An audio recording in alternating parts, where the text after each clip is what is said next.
Assalamualaikum warahmatullahi wabarakatuh. Kami dari kelompok 4 akan mempresentasikan materi tentang peradaban Islam di masa dinasti Umayyah.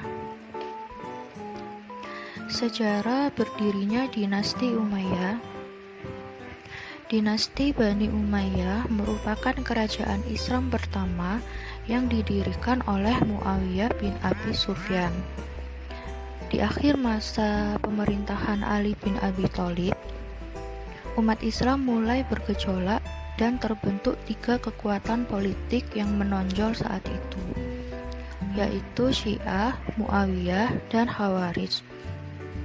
Hal ini kurang menguntungkan bagi Ali, menjadikan posisi Ali semakin lemah, sedangkan posisi Muawiyah semakin kuat.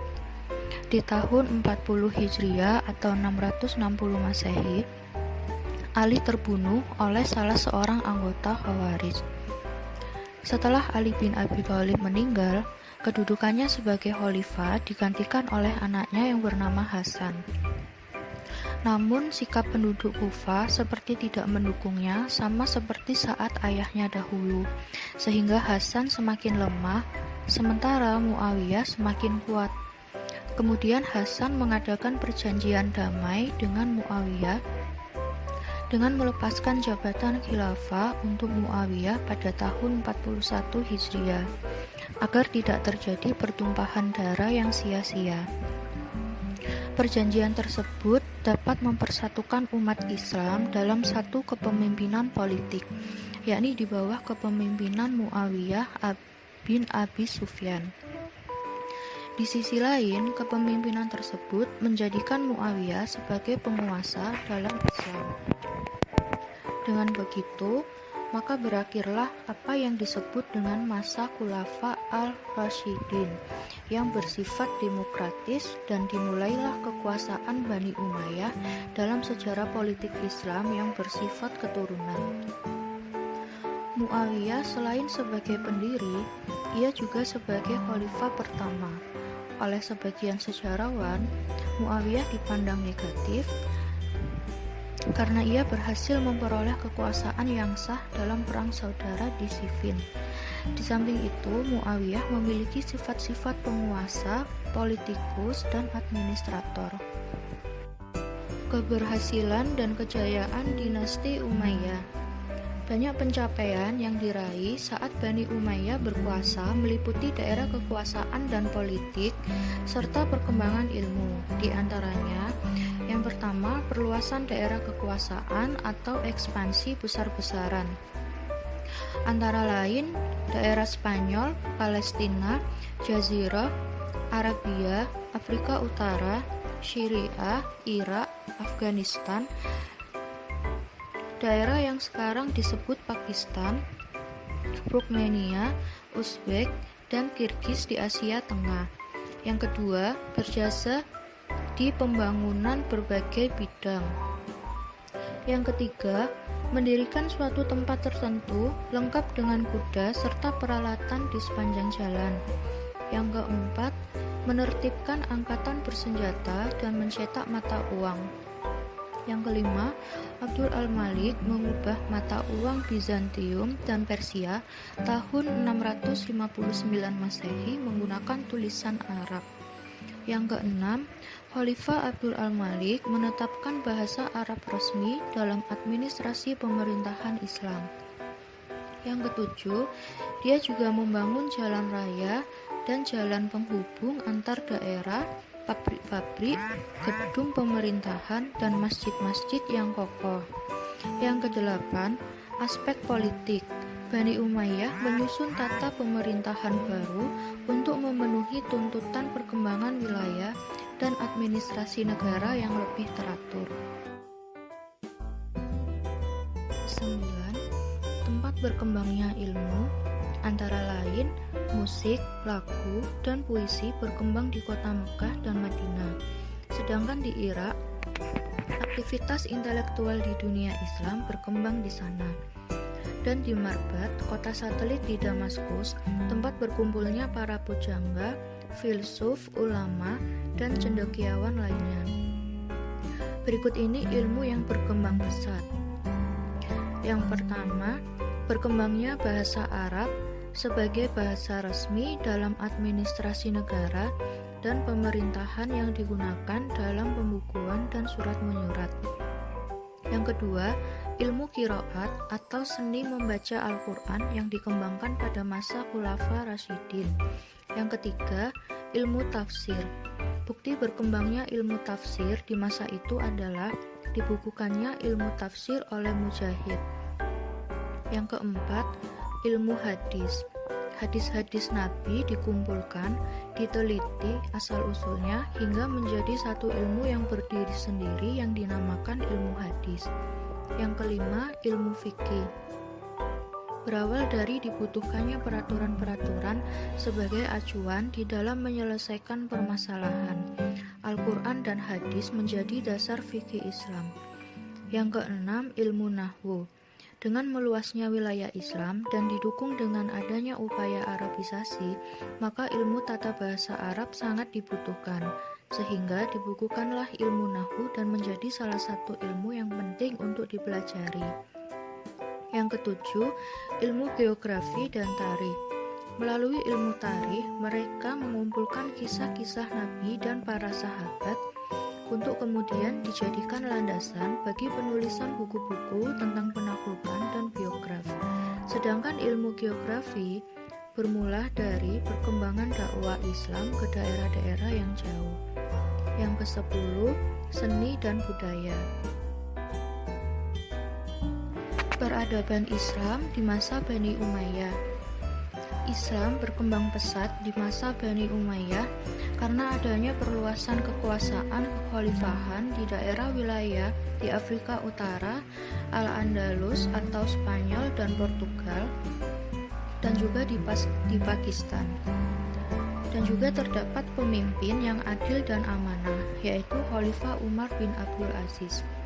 Berdirinya dinasti Umayyah menjadi gambaran awal bahwa umat Islam kala itu telah memperoleh identitasnya sebagai negara yang berdaulat.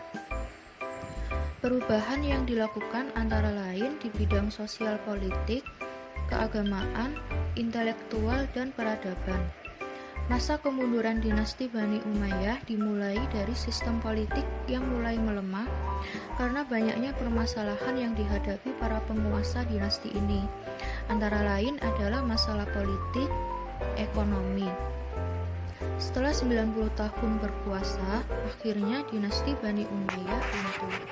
Khalifah dinasti Umayyah yang sudah berdiri 90-an tahun ini dipimpin oleh 14 khalifah. Yang pertama ada Muawiyah bin Abi Sufyan, kemudian dilanjutkan oleh anaknya Yazid bin Muawiyah. Yang ketiga ada Muawiyah bin Yazid, dan yang keempat ada Marwan bin Hakam. Kemudian yang kelima Abdul Malik bin Marwan, yang keenam Walid bin Abdul Malik, yang ketujuh di masa pertengahan Sulaiman bin Abdul Malik dan Umar bin Abdul Aziz. Yang ke-8 ada Yazid bin Abdul Malik, yang ke-10 Hisham bin Abdul Malik, ke-11 Walid bin Yazid, kemudian dilanjutkan Yazid bin Walid, ke-13 Ibrahim bin Walid, dan yang terakhir ialah Marwan bin Muhammad.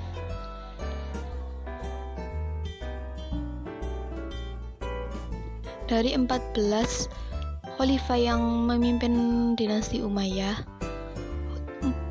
4 diantaranya ialah yang paling terkenal atau yang paling menoreh prestasi yang paling banyak.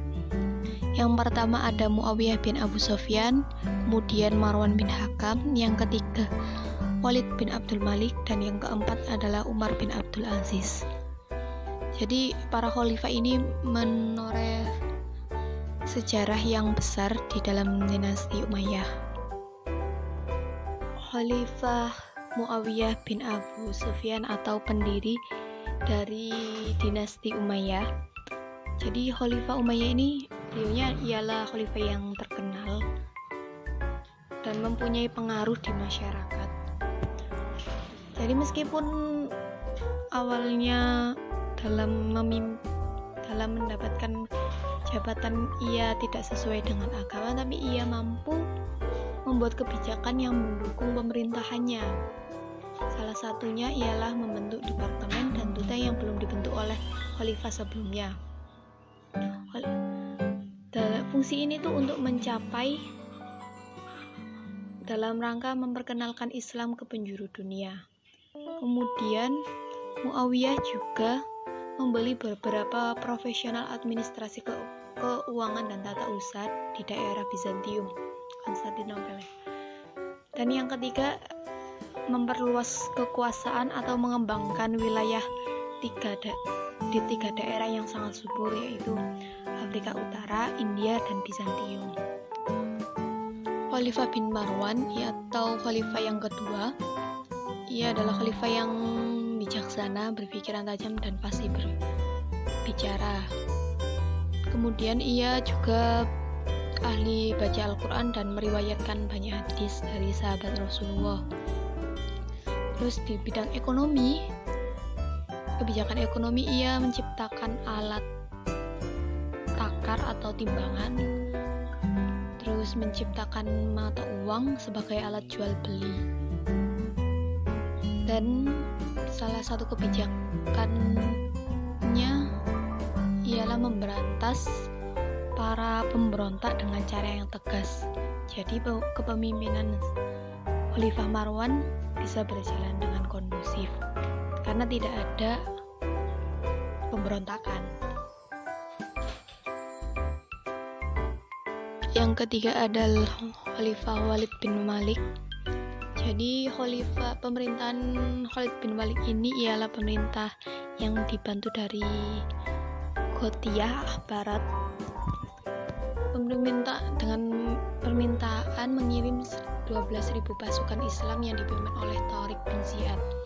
Dari misi ini berhasil memukul mundur pasukan Viagot aristokrasi Jerman karena pasukan Islam berhasil melaksanakan tugasnya. Di balik dari hal ini membuka kesempatan Khalifah Al-Walid untuk melakukan perluasan wilayah di daerah Afrika dan Eropa Barat.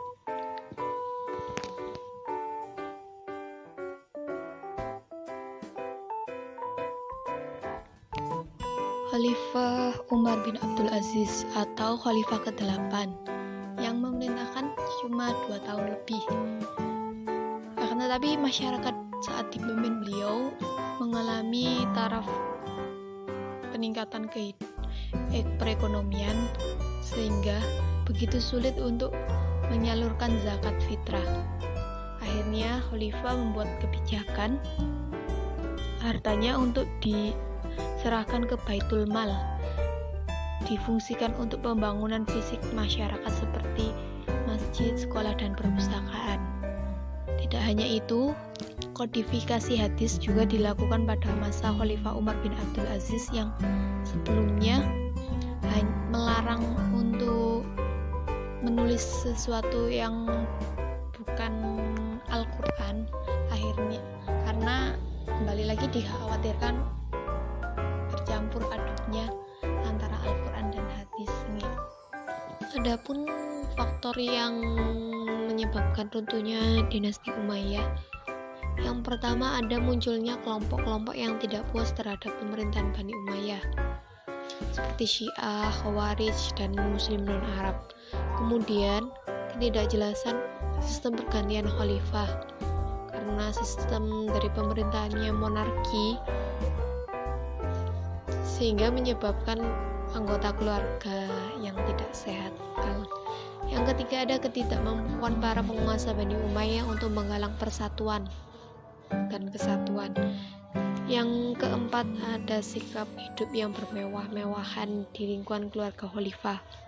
Dan yang kelima terbunuhnya Khalifah Marwan bin Muhammad. Lepas dari lika-liku kehidupan pemerintah masa dinasti Umayyah, dengan keberhasilan ekspansi ke beberapa daerah baik wilayah timur ataupun barat, kekaisaran dinasti Umayyah merupakan kekaisaran yang memiliki pengaruh terbesar terhadap sejarah dunia. Sekian dari kami. Wassalamualaikum warahmatullahi wabarakatuh.